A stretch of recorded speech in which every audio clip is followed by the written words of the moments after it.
Hello and good evening. My name is John. We're playing Disco Elysium. Part of my Steam cleaning series. I go through every game in my Steam library. Eventually, then arbitrarily rate and or review them after we go to playtime.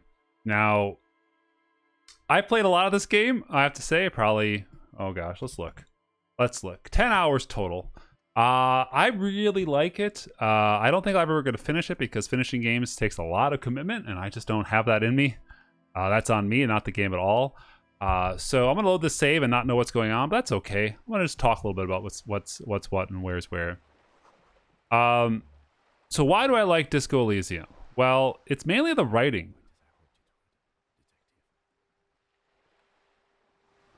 A little quiet, Kim. How did you hope it would go? Honestly, I was expecting you to use your unorthodox technique to keep her off balance and, you know, not volunteer as your henchman. Really? I thought it was going so well.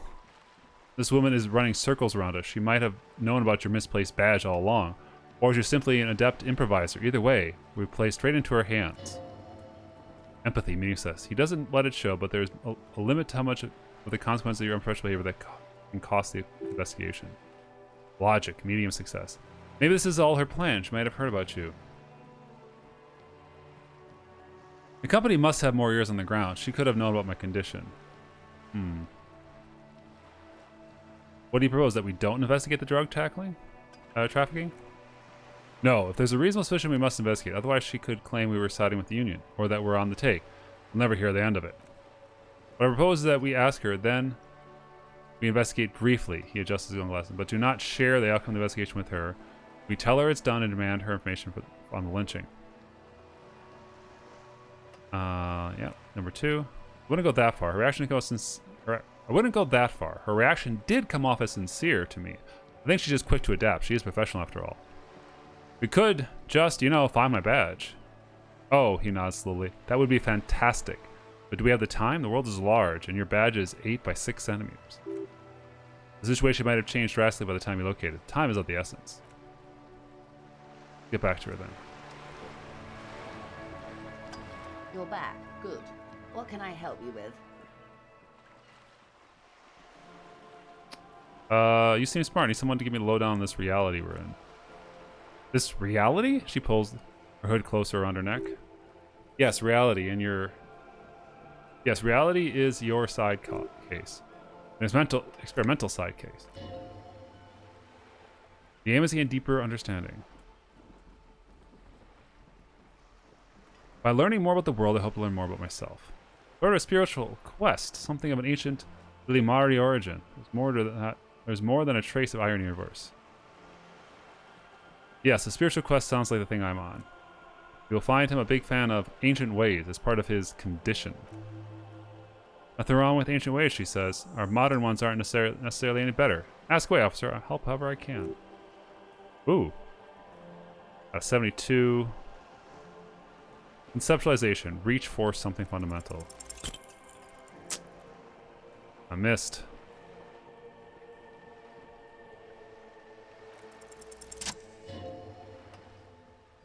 Six kilometers southwest in the Valley of Dogs, Junior Officer Chad Tilbrook takes aim at a rabid black dog licking its wound in the grass. To his left, his partner Illy Mullins whispers, "You heard what happened to Tequila Sunset in Martinez?"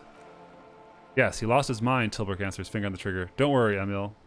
Pulls on it slowly now. He'll find it again. We always do. What am I? You? You are an officer of RCM, she says energetically. The Revenhall Citizens Militia? Precisemundo. Good. That's what what is the Revenhall Citizens Militia? Nothing more nor less than the de facto law enforcement body of the post-revolutionary Revenhall. Detective. Yes, the lieutenant steps in to make a gesture and comes to you both. We are the Revenhall Citizens Militia. He's being sarcastic. You said de facto. Yes, that means not de jure. The RCM acts in what is poetically called the twilight of internal national law, both at the behest of the coalition government and its chagrin. Then it is for the who am I part then. Permit me to conclude this. Who you are, to me, is the police. The only legitimate law enforcement authority in Revenhall. Why did I miss this check? It was a low chance. And if those authorities drink so hard they need to help recalling the basic terms of reality, well, I am here to help. What is this? Spread your hands. A bird? She tilts her head. A stenacid? I've let this bird to polar regions. I mean, what is this place here? Ah! She spreads her arms almost as wide. This is the pier of Rue de Saint Ghislaine 33A, where the tenants have been kind enough to rent me a slot. Or two, she looks around. What is Rue de Saint Ghislaine 33A? A pre-revolutionary tenement. An old building called tenements, you see. New buildings, bâtiments, and les bâtiments nouvelles. 33A and 33B are not nouvelles. They are old. She looks up at the crumbling facade. This one used to be 10 stories tall. Real high-rise by the standards of the last century. Built to mirror the skyscrapers across the bay in the Delta. That was before the war, of course. Lived in them. Mostly the urban middle class, I believe. This was once primo real estate before the cannons lopped off 4 or 5 stories. Sydney the Skull. Splat, splat, from a dilapidated balcony. Sydney the Skull gives Joyce the evil eye, a red paintbrush held to her throat. You could be wrong, but from here it appears that she's running the brush across her throat in a sawing motion. Wonderful. What is that? Point to Sydney the Skull. The girl in the old lady rags? Yes. It's like a sullen and rebellious member of the teen infrastructure. Infoculture.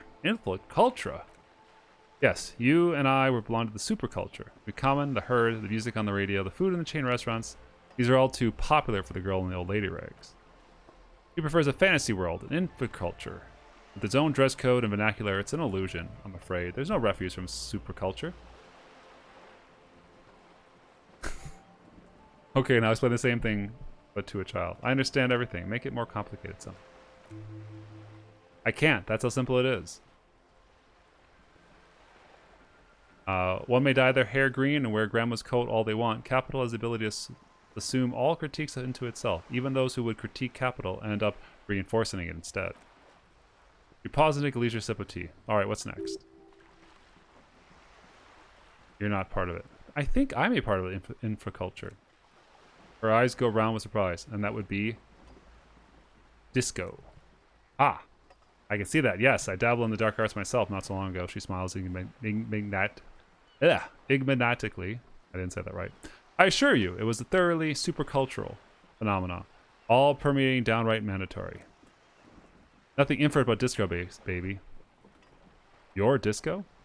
Those days are long behind me. She looks inland with sarcastic wistfulness. And even in the early 930s, I would say I was more a new girl. Disco was a minor but still enjoyable facet of the whole thing for me. The new.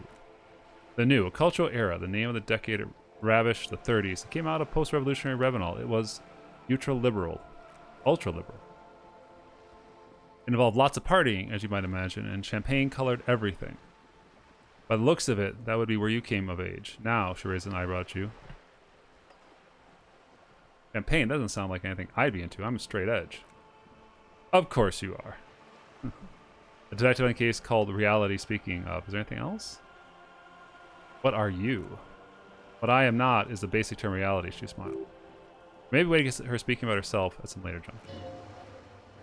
Everybody wants to talk about themselves. She will with time. Alright.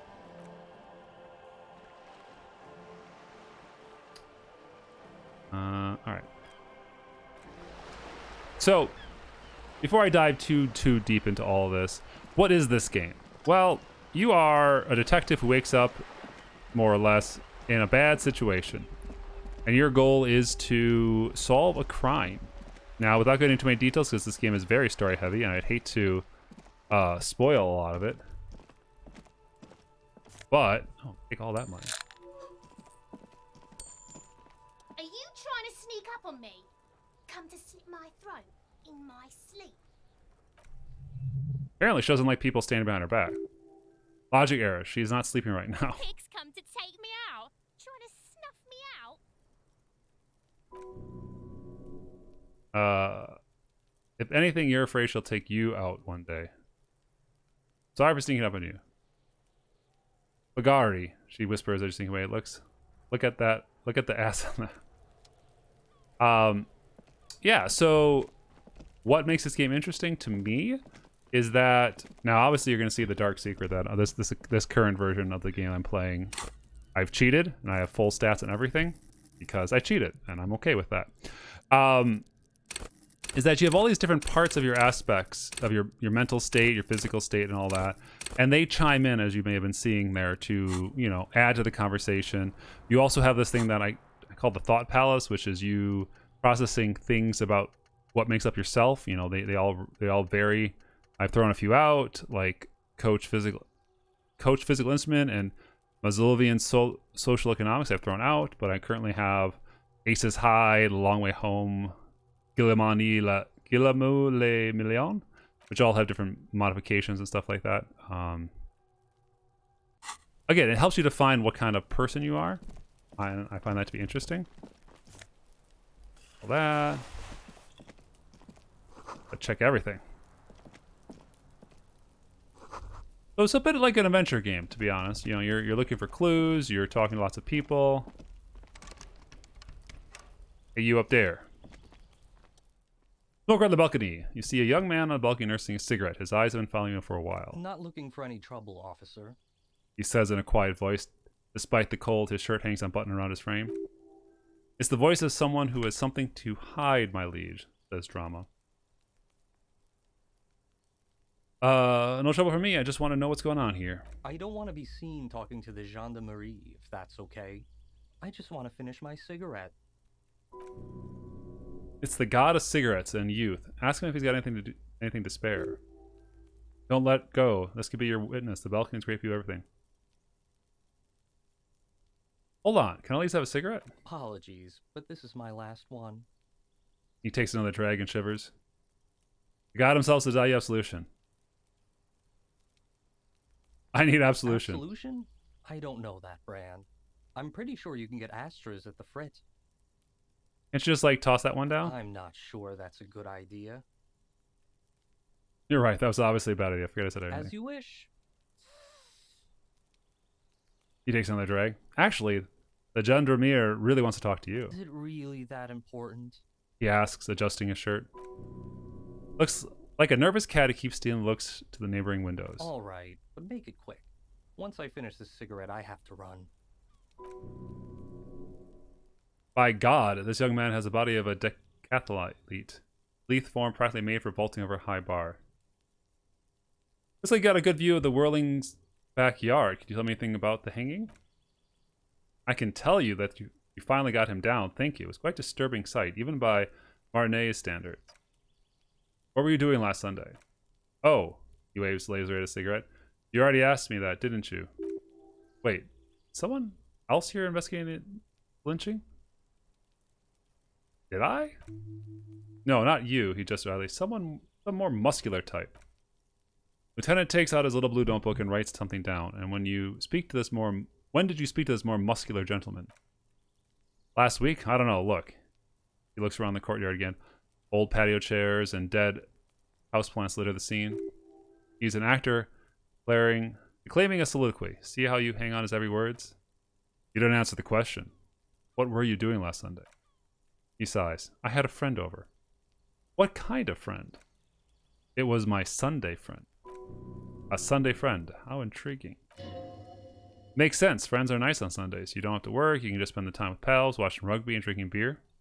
What's your friend's real name? Did he see something? He doesn't reply, gesturing no with his cigarette. Under the dull and darkening sky, the neighborhood windows stand silent. Someone hides behind the curtains. Those windows have eyes and those ears are watching, spying on you three.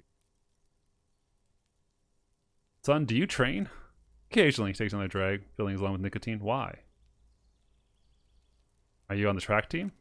No, I just like to look good. A light breeze pulls back a flap of his shirt. I get it. Nothing wrong with looking good. He gives you a honeyed-eyed smile before shaking off the cigarette ash. You tell me your name? My name? My name is Martin Martinez. That's definitely not his real name. You're not actually called Martin Martinez, are you?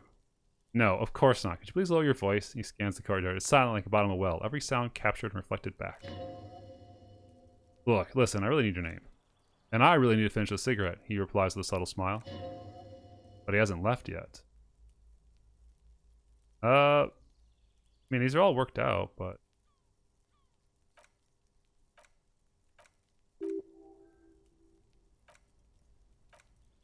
Okay. Sunday friend.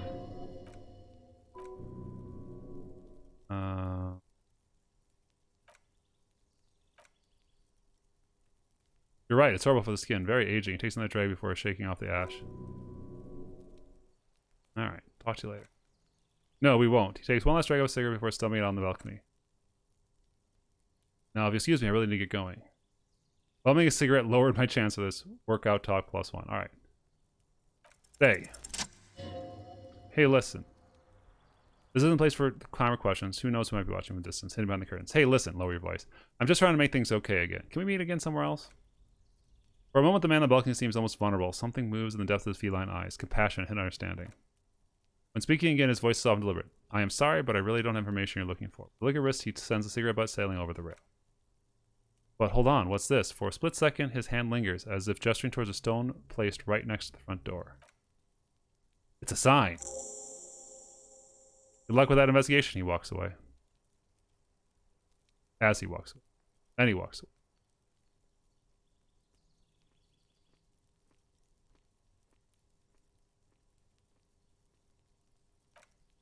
He's gone. Lieutenant puts away his notebook and turns to you. We should run after him, see where he went. No point in running. 10 minutes like these often a multiple exit. If he doesn't want to talk to us, then he'll know how to hide himself. You're right, he probably didn't have anything important to say. So we just give up? He could be a witness or his Sunday friend. Either way, we need to look into that muscular type who's asking about our case. He did leave us a sign. Did you see that? He wanted to draw attention to that stone right over there. The lieutenant nods towards a small rock on a soggy patch of grass. If we find a way inside the building, we can ask for his apartment. Great, let's do that.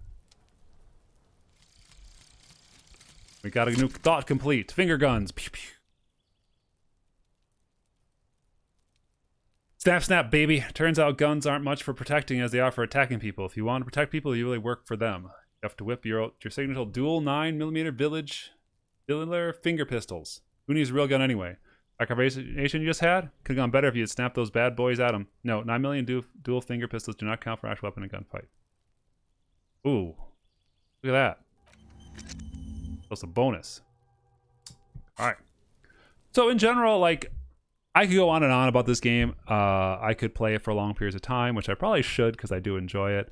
But it's tough to sum up what makes this game special in just, 15 minutes, 20 minutes, whatever this is going to be.